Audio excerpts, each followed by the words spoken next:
সত্যিকার ভালো স্ত্রীর জীবনের সবচেয়ে দামি সম্পদের নাম হচ্ছে তার স্বামী। মাকে, বাবাকে, পরিবারকে সবকিছু ছেড়ে ওই স্বামী নামক শব্দটাকে খুশি করার জন্য সবকিছু ছেড়ে অচেনা এক পরিবারের মধ্যে চলে আসে। সুবহানাল্লাহ। আসে তো আসে, খুব অবাক লাগে, আবার মানাইও নেই, একদম ম্যাচিং হয়ে যায়। যেখানে যাই সেই রকম একটা মেন্টালিটি আল্লাহ পাক তাদেরকে দান করেছেন ম্যাচিং হয়ে যাওয়ার জন্য। একজন সত্যিকার ভালো বউ তার জীবনের সবচেয়ে বড় নিয়ামত মনে করে দুনিয়ার তার স্বামীকে। কারণ সবাই তার সাথে বেঈমানি করবে, আমার স্বামী কখনো আমার সাথে বেঈমানি করবে না। সবাই আমার হাত ছেড়ে দিবে, আমার স্বামী কখনো আমার হাত ছাড়বে না।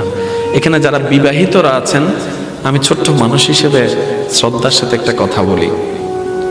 এক ঘরের নিচে থাকলে, একই ছাদের নিচে থাকলে অনেক কিছুই হবে, মন মালিন্য, পক্ষে বিপক্ষে, পছন্দ অপছন্দ অনেক কিছুই হবে। এগুলাকে ফোকাস দিয়েন না, ডিভোর্সে যায়েন না।